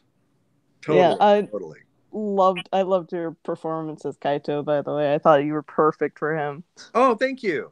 No Thank you problem. very much. And well, I never know when we're recording these games which one's going to make an impact. Like Danganronpa, I hadn't heard of that series, and then it comes out, and it's a huge. It's got quite the following. I've signed a ton of autographs for that one with Soda in it, and then this latest one with Kaito, and it's like, oh my gosh, huge. Well, considering how popular Kaito is, and just how impactful he is on the story, and you get to know him better than a lot of the other characters, you got to play a pretty significant character, I think. Oh, that's awesome. Yeah, I mean, I remember recording for it, and it was like probably a year or longer. That's the disconnect for us. We'll record something, and then we'll forget about it because we've moved on to record other things, and then suddenly a year or two later, the game comes out or the show comes out that we're on, and then social media goes, "Great job, is so and so," and we're caught off guard. Like, what? I'm that guy. You know? It blew my mind when I first found out that you were coming to Nashikon, and I knew that you were Kazuichi Soda, of course, but then I started reading up on all the other characters you were, including Frederick from Fire Emblem, and I'm like, oh my god, that's the first guy I married. What? What? Yeah, God and pray. Yeah, when people who don't know the game series, apparently you can marry characters in that universe, and and it was just weird because it's so different from all the other characters. I have to say, you're very versatile with your voice. Thank you. It blew my mind at first. I was like, wait, excuse me? That's the same person? And Gohan? And the narrator? Nice. Yeah. I've been very, very blessed to work on a multitude of projects, a ton, which I didn't even audition for because I've worked with these studios and directors multiple times. They just know what I'm capable of. It's like, let's bring Kyle in because he can voice like 10 different dudes. And honestly, it saves them money. If they're paying one actor an hourly wage, they're not paying 10 actors 10 hourly wages. So they're saving money. And we get it done quickly and efficiently. And it's almost like job security, even though it's not as rewarding creativity. It's like, it's not notorious or notoriety involved because I'm just man A on that game. So, hey, I got to be on Final Fantasy, even though my soldier's saying, look there, no, like, hey, I'll take it. Oh, definitely. I've always been a huge fan of voice actors ever since I was a kid. Like the likes of Phil Lamar and D. Bradley Baker and was Crispin Freeman and Cam Clark. And of course, hey, now is not about them. No, I'm just saying, just naming off a few. But knowing that you're a part of my childhood too is a huge deal, because I've always found voice acting as a bit more rewarding than just some random guy in the background in this movie. Like, you get to do a lot, and people don't even realize how much goes into it. Yeah, totally. And I've worked as an extra. I was seen in the background on one episode of Mike and Molly, and it's like, okay, it's not the most rewarding thing to sit around on set for hours waiting for them to get to you, and they got to place you, and then they got to do the scene over and over and over again. So you're not speaking, but you're basically there, but you can't play on your phone because they don't want you taking pictures and blowing confidentiality. So it's like you're twiddling your fingers, like, what do? I don't know what to do. I'm stuck here all day. It's like, so not the most glorious work. And anyone who's worked on camera, even the big people will probably tell you the process of shooting a movie or a TV show is just like, oh my gosh, the grind, especially a sitcom. Imagine how hard that must be for the comedians to sit there, and the pressure is on to be funny, to improvise a new take, to try to get a bigger laugh. And they do scene and take after take after take. And they have to work for 6 days a week for 8 to 10 hours a day, and then do it all over again the next week. Oh my God. Oh, definitely. And with that, Hitsugi, I will thank you because your question has made an honorable display. Oh, well, thank you. Yes, thank you very much for coming on to the show. Okay, you're very welcome. Thank you for having me on. It has made my day. And I'm so glad I got to talk to you again. Thank you. Thank you. Okay. And you too. We'll hopefully come back to Nashicon in the future then. Oh, definitely. I hope so. Maybe Give them I'll a have nudge. a cos. Give them a nudge. Go on their social media and post. It's like, where do you want to see Kyle? And just Oh, definitely. Maybe by that time I'll have a Kazuichi cosplay ready for you. I'd love to see that. I'd Oh, love yeah. to see that. Thank you Yes, very sir. much. No problem. You have a great day, sir. You too. And Bye bye. and you are definitely loved. So much so that I'm so backed up on questions. I'm going to try to knock these out as fast as I can. All right. Yay, I'll lightning just- round. All right. Bye, guys. Bye, Tsugi.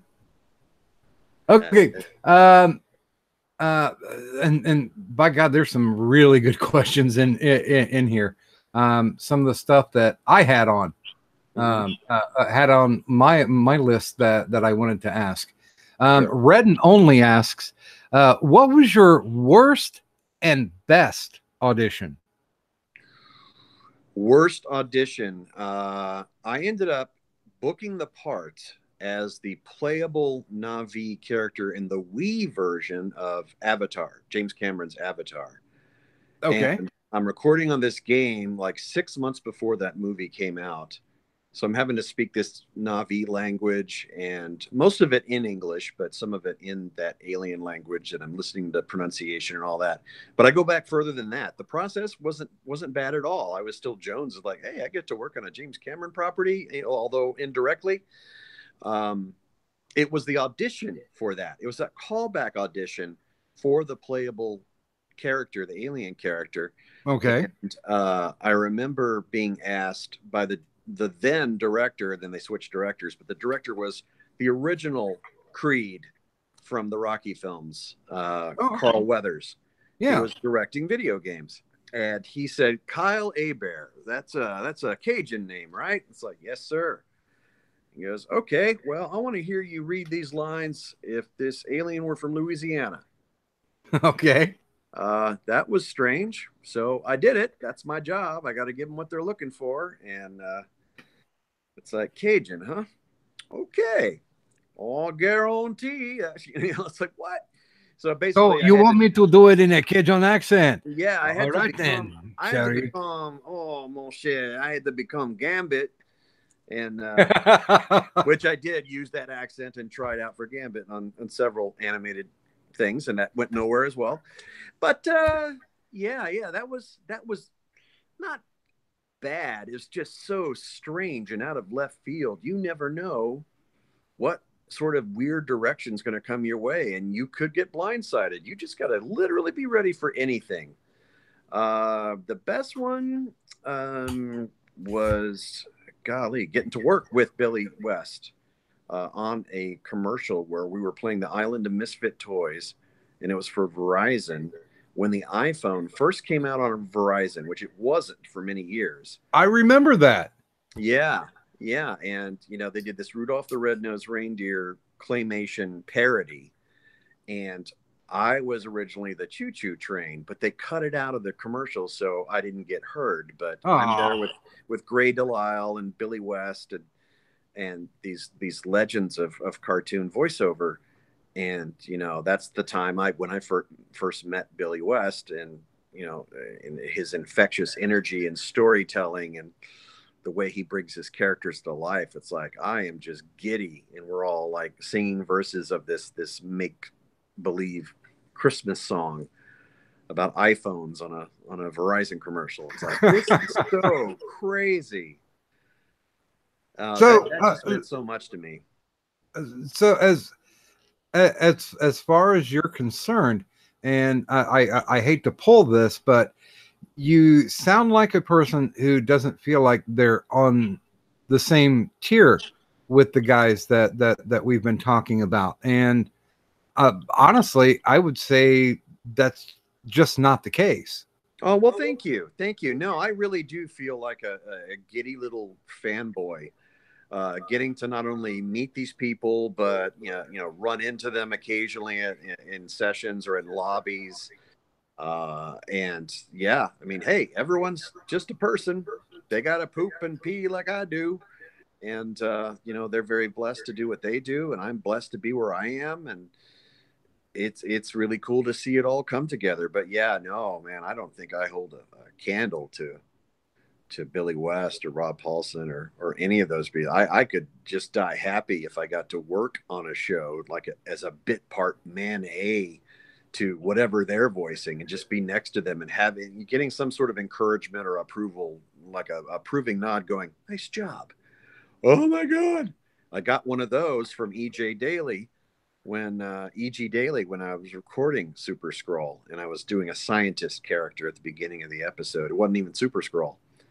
EG, she's pretty awesome too. Yeah, totally. One of the Powerpuff Girls. And I remember EG Daily from Pee-wee's Big Adventure. You know, I'm a loner, Dottie, a rebel. She's Dottie.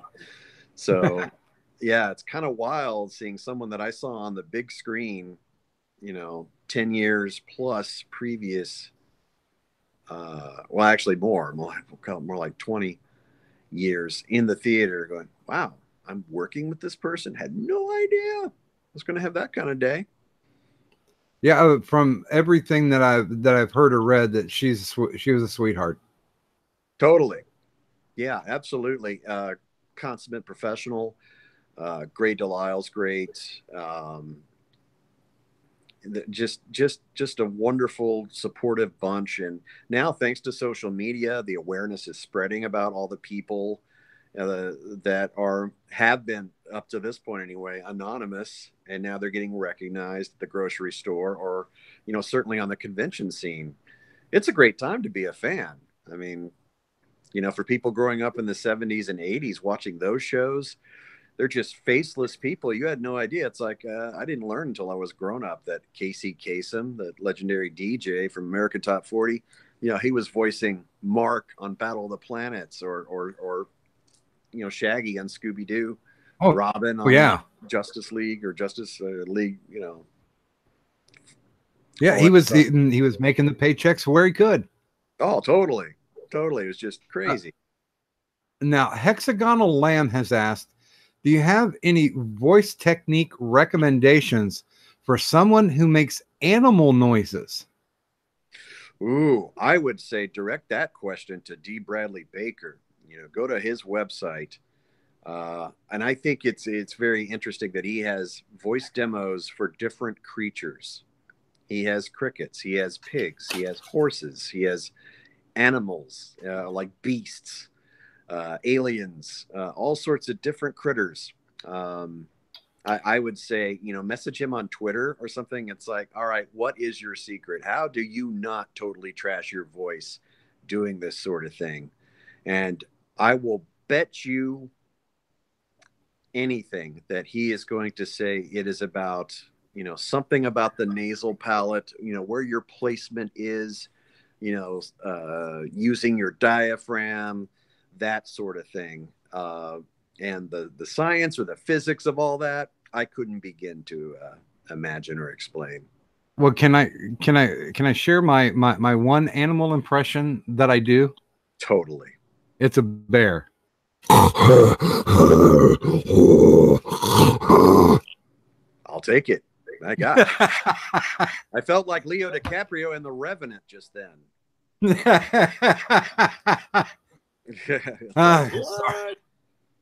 Sorry, just had to do it. Now, I'm trying to scroll through these here.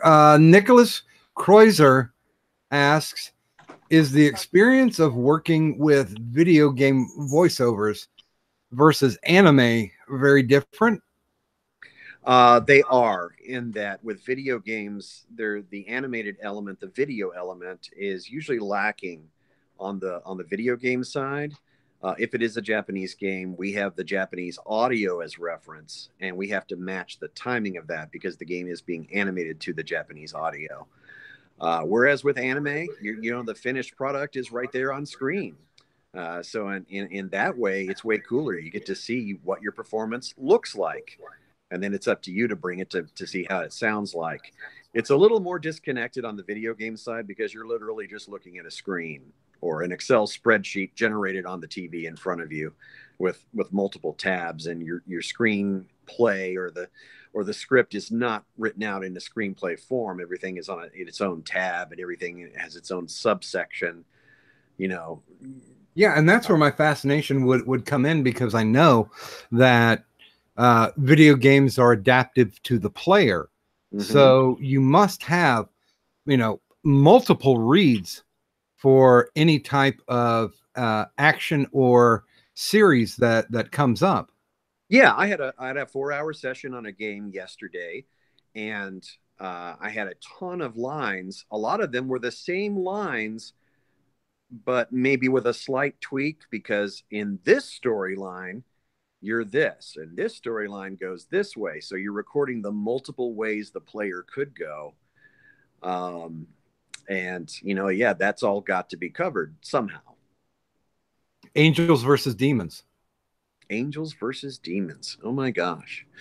I'd say probably demons, because I simply had more fun auditioning as demons. I've tried out as demons for film and TV, and they haven't cast me yet. I think I do a pretty good demon, but oh well. Hey, I think you could probably fill in the blanks, because the demons are coming for Preacher. Oh, that's true. Hey, those guys have it made that work on Walking Dead. The loop groups, as they're called, this anonymous group of voice actors that get together and work in, an 8-hour day or whatever, showing up and filling in the background scenes of movies and TV, and sometimes voice matching the cast members too. But they talk about anonymous. That is a thankless job right there. Making sure that you don't stand out, making sure that your sound and your dialogue is buried in the mix. But to be the zombies, the guy voicing the zombies, because every zombie you see on The Walking Dead, that's just an extra. They're dressed as them, and they're opening their mouth, and they may do like a rah, rah, but they're dubbed over. Totally. And I have been zombies. Those are fun too. Now, Zach Lonby asked, how do you find a character vocally, and what makes you pick that? Is vocality a word? I'm going to say that it is. And how do you find that vocality to audition with? Usually I find it pretty easy if there's a picture of the character. If there's not, I go on, well, how old is the character? If the client or the director can tell me at least an age range, then I know I have some sort of foundation. I know that he's not going to be a big, gravelly, deep voice guy, unless he's this big, hulking, ogre or something, a giant demon sort of thing. But if he's like a teenager, he's probably going to have a raspy voice, a little higher pitched. Sound a little more devious, maybe, unless he's a hero, and then the villain can be cunning and evil, or maybe subtle, like my character of Eisen on Bleach, where he's just very, very calm, and you're not quite sure about his motives. By the way, kudos. Thank you. I love that. Bleach was probably one of my closet favorites. Oh, fantastic. And Hey Man, Nice Shot asked, has he already said, find out on the next episode of Dragon Ball Z? No, but I will now. Find out next time on Dragon Ball Z. There you go. Hey Man, Nice Shot. I think we're kind of getting close to the end, and we're almost at 2 hours. Like I said, time flies.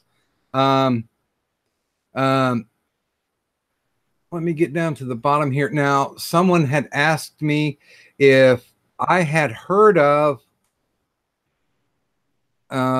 wait, let me pull this back up. Asked me to ask you if you ever watched Team 4-Star. Yeah, absolutely. I haven't seen all the episodes, but the handful that I have, and I've skimmed through some, seen clips here and there. They are hilarious. They're hysterical. I've met the guys. They are super cool, super talented, and I wish them all the best. If anything, it's also free advertising for a new generation of fans out there, the YouTube generation, the folks that are just now being exposed to to anime, they may check out, you know, Dragon Ball Z abridged and be interested in watching the original show that a lot of these jokes come from. Granted, they're tainted with the jokes already in mind, but hey, again, you know, we're getting new people exposed to some fantastic storytelling. And one of the people was trying to get Masako X on so you guys could do a Gohan power up battle, but I don't think that's going to work out for her tonight. But now I found that in speaking with you in this short time, and I hope the audience has gelled with me as well on this, that you have an incredible respect for the properties that you are a part of. Absolutely. We have to respect what the creators are doing and respect what the fans expect of you too. You know, without the fans, we wouldn't have this job. Well, and I think especially like I was saying at the beginning, when we talk about anime fandom, I think they are the most rabid, the most hardcore. They will let you know whether or not they're happy with your interpretation. They're incredibly vocal, just like horror fans are. Mm-hmm. Was there ever a time you got feedback from a fan that was, I mean, basically you thought you needed to wear asbestos underwear for? I've never had too many people come up and say, "Hey, I thought you sucked in this role." I've only had one guy say, "Hey, Gohan is a loser," and I said, "Hey, at least I got paid." What do they expect me to say? Do they expect me to just agree with them? It's like, yeah, you're right. I hate my job. I'm terrible. Like, it's like, oh, dubs suck. Well, I say, okay, well then don't watch them. That's pretty simple. Watch the show in Japanese or whatever. That's cool. You know, support the artist, support the creators, as long as you're not, you know, pirating it and everything, because now it's cheaper than ever and to do legal streaming as a fan. It's cheaper than owning the box sets and collecting DVDs and stuff. And it's again, well, it's great. And honestly, I thought that in the transition, when they got all the Studio Ghibli stuff, mm-hmm. that they would have artists like yourself come in, but they went ahead and got what I like to call face celebrities to do the voices. Yeah. I don't want to get you into any hot water, but what's your opinion on basically cutting out all these voice pros in favor of bringing on, you know, basically actors who just want to do a voice so their kids can watch something? It feels like a real slap in the face. And, you know, when people are saying, "Oh, I'm sorry, we don't have it in the budget," but yet they'll throw millions and millions of dollars to have Tom Cruise show up. It's like, what? Now, I get from an on-camera perspective, yeah, a movie usually needs a name to get recognition and awareness and from a marketing standpoint. But with animation, you know, the people doing the voice, they're anonymous. So, you know, why pay Cameron Diaz $25 million to voice on Shrek when you could get Wendy Lee to do it for definitely much cheaper? Definitely much cheaper. And much better, honestly.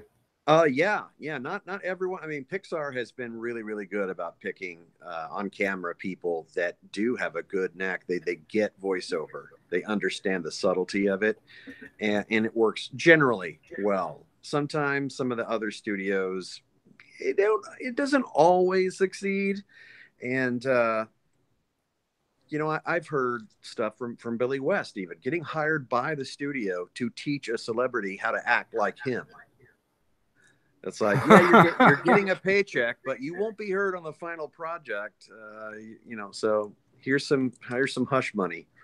Wow, that's yeah. And like, come on, like the people who are unsung heroes, like yourself, like J.K. Simmons. Right? Yeah, I mean, brilliant voice artists. Yeah, and even better actors when you get them on screen. Oh, totally. I mean, I voice matched him as J. Jonah Jameson because then they were honest with him. They said, he's too expensive. We can't get him anymore. Like, okay. Well, no problem, Parker. Let's do this. You know. So anytime they want J. Jonah Jameson, if they want it that way, I'll bring it. So yeah, there's that. But yeah, it's bittersweet because I understand for the marketing perspective. But yeah, it kind of sucks when, you know, if you have all that fame and fortune and you just tell your agent, hey, just make a call and I want to be in a Disney movie. And then suddenly you're the lead in a Disney movie, but you phone it in because you don't really care. It's not your passion. It's just a paycheck or what, or maybe these people do have more fun being on set and being on camera and they don't think it's as glamorous because it ain't glamorous to be in a studio. But and honestly, I think the best example of that would be Will Smith doing Fishtail. Mm-hmm. That movie was horrible, flat out horrible, because it was, I mean, there was no passion to the line delivery. Yeah. It was basically a walk in and walk out. And I don't say this to be deprecating in any way, but you know when you have voice actors because you can feel the passion, you can hear that they're committed to the role, and not just people like Mark Hamill, but everybody that they've gotten cast in these most recent DC movies.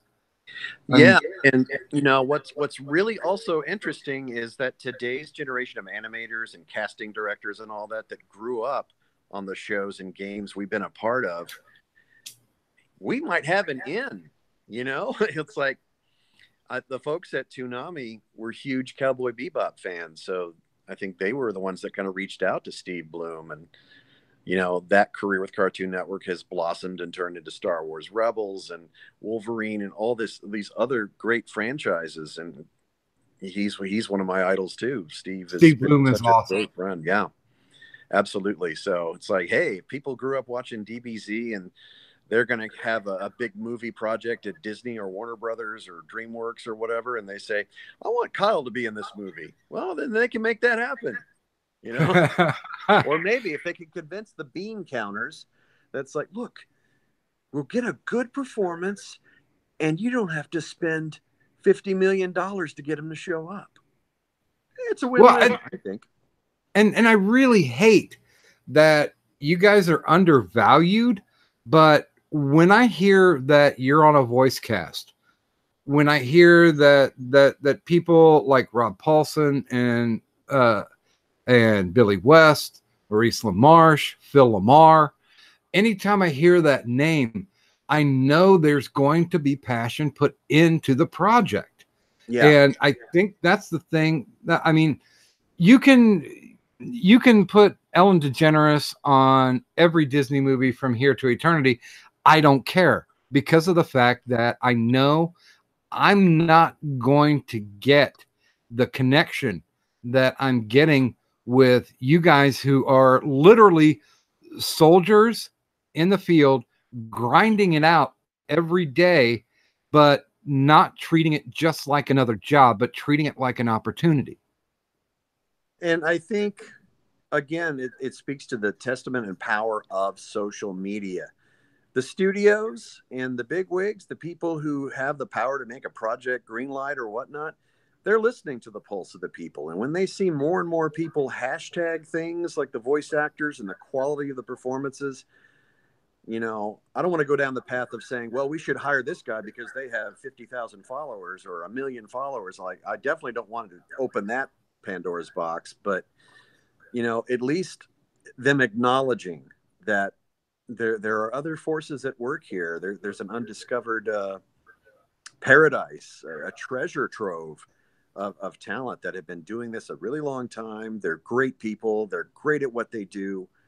And I think these projects would definitely flourish or maybe even be improved. Well, and honestly, when you attach a big name, quote unquote, to a vehicle you're doing it a disservice because you're just putting the name to it. You're not putting the passion to it. And that's what drives me nuts, because I've met a ton of voice actors, and many of them are just brilliant. And even more so, they're just kind of overlooked, and they're just not seeing what the fandom is seeing. And I'm hoping that someday they're actually going to make that legitimate connection. Mm-hmm. I hope so too. And again, with Facebook, Twitter, Instagram, more and more of these actors are getting on there, whether they like it or not. And not everyone likes social media. They just kind of accept it as a necessary part of life. Certainly part of an actor's life is you have to promote. And that's the best free promotion there is. If you get followings, then great. And with different communities, message boards, live streams, podcasts, all that stuff, these are great things to make an outreach and raise awareness of any project or product or person. And may I say that your Twitter, which of course is located in the description, people, not only is Kyle Hebert's Twitter there, but also his official website. So if you want to know where he's appearing, it's right there. I will say that you are incredibly fan friendly, and that is something that you really don't get from the Hollywood stars, quote unquote. They separate themselves, and I think there's a basic movement towards people like yourself who have pride in what they do, who have passion in what they do, and produce a product that is, not going to be out of the theaters in a month, on a DVD in 6 months, and then forgotten in 12. Right. Basically, you have a fandom, and I don't want to speak for you, but you have a fandom that bridges the generation gaps. I mean, you've been 2 decades on Dragon Ball. Mm-hmm. And I would think that you find an 8-year-old fan as passionate as a 38-year-old fan. Totally. Absolutely. I went to a Dragon Ball themed convention recently called Kamea-Con in Dallas, and a police officer came up and he was just giddy. And yeah, it was pretty wild. He was such a fan that someone that he pulled over for speeding, he noticed a Goku notebook or something in the driver's seat of the guy, and he says, is that Dragon Ball Z? And the driver said, "Oh my gosh, yes." It's like, "Oh, I'm a huge fan." Well, all right, well, I'll let you go with a warning. Like, whoa. and that's the thing that I don't get, but everybody listening, everybody watching, everybody who's going to watch the rebroadcast gets, is the fact that in their sphere, you are a star. You may not be getting, the $20 million paychecks, but you're providing a service to people's fantasies. And that is a very rare and magical gift. Thank you. It is a gift, and I'm very grateful for that gift. And it serves multiple parties. It makes me feel good about what I'm doing because I'm having fun and I'm able to pay some bills and make a living. And again, just, it's a giant playground for me. And then I can affect an audience's mood or lift their spirits or inspire them or help them just escape harsh reality, even just for a few minutes. And that, that's a skill. I call people who are in your realm healers, just because of the fact that, nobody's walking around, spewing the philosophy. They're bringing joy where they can. And that has an amazing effect. That has repercussions like you've described. Yeah. That I mean, you get people up who are terminal, who are down to the last thread of their rope, and you've done something for them that nobody else can. And to me, that is so amazing and so honorable that people like yourself really, really need to be given a spotlight more than you are. Well, thank you. Thank you very, very much. And I know that I speak for just about everyone in this same line of work, that we love what we do and we love the fans. And we're so grateful. And a lot of us are fans of all the pop culture things around us. And well, and we love traveling the world and meeting everybody face to face and interacting on social media and everything. So it's a win-win for everyone. Yeah, and the fans feel comfortable with being able to love you back for what you do. Whereas, I've, I'll be honest, I've gone after some A-list people to come on the show, and it's all arm's length. So I know that the people that I wanted to talk with never saw my proposal at all. Yeah, with the convoluted web of managers and agents, and these stars don't even hear of half the request for media interviews, and so many gatekeepers, and I think that's one of the beauty parts of being able to have conventions. I mean, you can draw a paycheck from it, but also it gives you that base connection. Absolutely.